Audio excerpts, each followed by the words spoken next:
You might think all the clothes you buy online are made in China or Taiwan, but some might have come from right here in Haringey. This factory is not just producing dresses, but also creating new skilled workers. It's called the Stitch Academy, and they're bringing the famous textile trade back to North London. Our aim is to really give people skills that would make them job ready. We can see, as an employer, that there is a skills gap.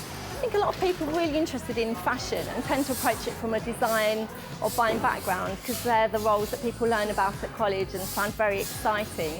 But actually, once they come to the Stitch Academy and they see how skilled people are in the factory, I think it opens up people's eyes to all of the different roles within fashion. With the help of a £500,000 investment from the local council, Stitch Academy is expanding from around 50 places a year to over 1,600 by 2019. When we look at the ratio of jobs to residents, we're one of the lowest in London, and we want to change that. We want to make sure that everybody in Tottenham has, and the wider Haringey has, an opportunity to access different sets of skills. So it's just a small part of an entire story that says, if you're young and you want to get on, we're as a council going to make sure that you've got access to a wide variety of choices to make a career and a living for yourself and to explore your talents. The second bit is to say to the fashion industry, Tottenham is where the talent is.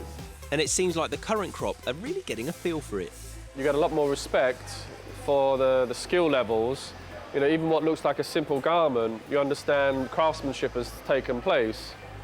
And it's great to think that, you know, more and more of these skills are being taught and learned in this country. You get to view and witness what goes on behind, you know, the catwalks, fashion shows. It's good to know what goes on behind the scenes, the ugly side to fashion.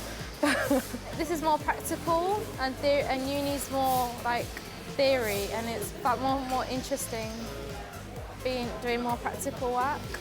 So as they're hoping to bring even more manufacturing back to the UK, we could be seeing more Stitch Academies popping up across the capital in the future.